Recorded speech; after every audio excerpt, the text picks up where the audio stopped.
Hello everyone. Today we're going to be taking a look at this 1989 BMW 325i. And special thanks to Richard Harron for allowing me to come down here and review his BMW 325i today. So in today's review we'll be looking at the interior of the car. I'll explain how all the features work. We'll also start up, look at the engine, go over the performance data and take a look around the exterior. So the car's already unlocked.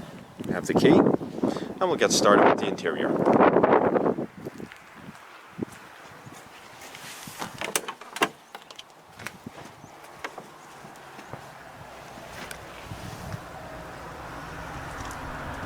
It's got black leather seats, a little bit worn out, as you would expect probably though, given the age of the car.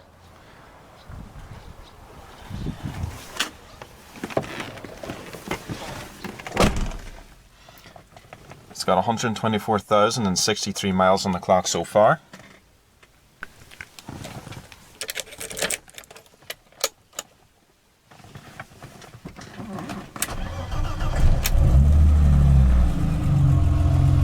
Fires right up.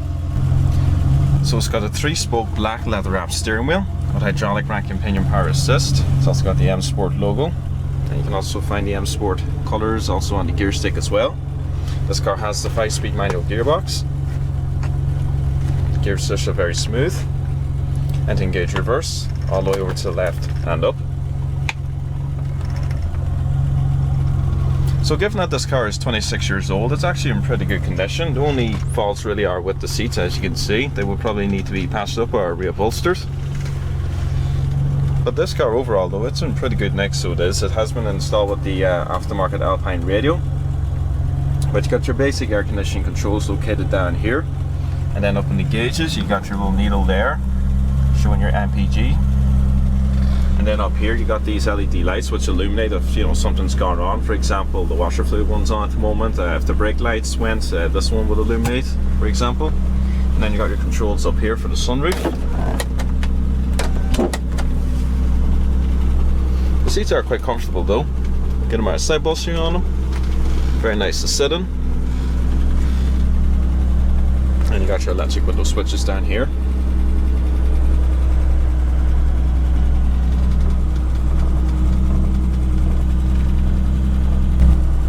So let's go ahead and take a look at the back seats. So with the seat in my driving position, the legroom back here is quite good. Headroom is a bit on the small side, so it is, but it's not too bad. You'd be okay back here in short journeys. Also these rear windows do pop out just by pulling on these latches.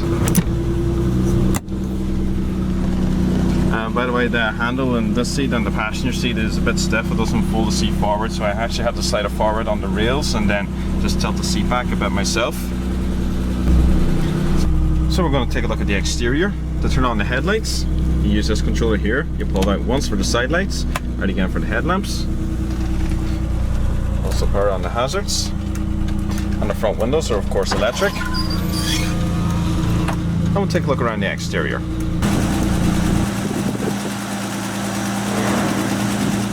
The first generation of BMW's 3 Series was known as the E21, which was produced from 1975 to 1981. This particular car is finished in Alpina white and is the second generation, which is known as the E30 and is produced from 1982 to 1993. Up front it has 260mm ventilated steel disc brakes and 260mm discs in the rear. It also has an independent McPherson strut suspension in the front as well as semi-trailing arms in the rear. This car also features the M Sport Technic 1 Sport package, which consists of a limited slip differential, M Sport styling options such as the body kit, steering wheel, seats, gear stick and the anthracite headliner. Other exclusive options included the M Technic Sport suspension, which had 15mm lowering springs, Bilstein shock absorbers, as well as a 5-speed close gear ratio manual gearbox. This car has also been fitted with 17-inch Alpina alloy wheels and lowered by 60mm. And is also fitted with a Scorpion Sports exhaust. The E30 could be had as a coupe like what we have here, a 4-door saloon, a convertible and an estate. Although it was originally designed to be rear-wheel drive, BMW offered a 4-wheel drive version just for the 325, which was known as the 325iX. The E30 lineup was powered by a variety of 4 and 6-cylinder engines. The M3 models were powered by a high-performance 2-litre 4-cylinder. In 1985, minor changes were done to the exterior and interior trim, along with the replacement of the 323i with the 325e, and the release of the naturally aspirated 89 brake horsepower 324D diesel was also brought out. In 1990, the diesel engine was turbocharged and put out 113 brake horsepower. 1987 saw a major update to the E30 at the Frankfurt Motor Show, where it became known as the Series 2. Some changes included the release of the Estate variant and the removal of the 325e model.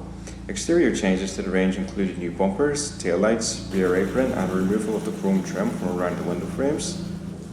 The suspension setup was designed to allow a lot of boot and interior room for the car's overall size. The trailing arm rear suspension had been criticised for making the car very tail happy, especially where the rear grip is reduced in certain situations, which leads to a lot of oversteer. The rear suspension on the M3 variant is different from that of the rest of the E30 range.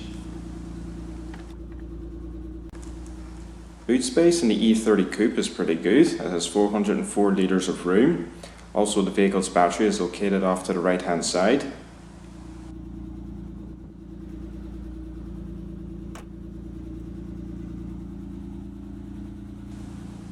The vehicle's overall length is 175.2 inches. It has a width of 64.8 inches with a height of 54.3 inches, and the overall wheelbase is 101.2 inches.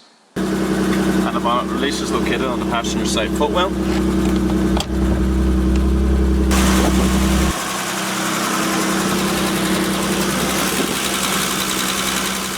The engine is a 2.5 litre straight 6 with 2 valves per cylinder. It puts out 168 brake horsepower with a top speed of 136 miles per hour. It also produces 165 foot-pounds of torque at 4300 RPM, and it can also average about 27 miles to the gallon.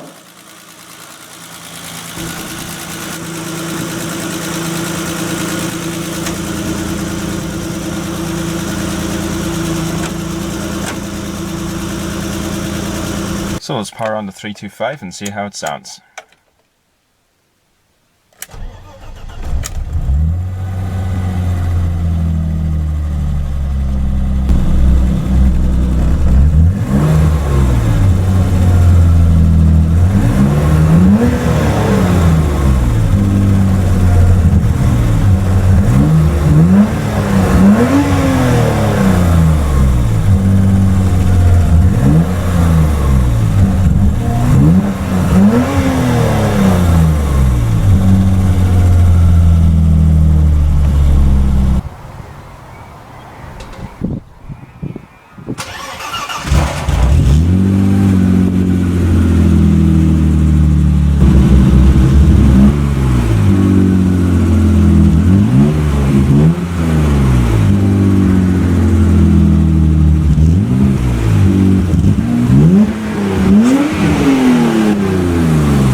So we're just going to finish up the review now. I'm very happy to be able to get my hands on such a classic BMW. These are very, very cool cars. I believe they're very desirable. A lot of people seem to want them these days, and they're pretty good at holding their value as well. This one is in very good condition, so it is, you know, and you ignore the seats, and it looks fantastic from the outside. It's been very well kept, and it looks brilliant with the Alpina alloy wheels, and it sounds brilliant with the Scorpion exhaust. So this is a really, really cool car, and you know, I'm really happy, as I said, to have got the chance to review it. Hopefully I'll be able to get more classic cars like this in the future. But I really, really like this 325. It's a great sound from the straight six engine as well, especially with the aftermarket exhaust, of course.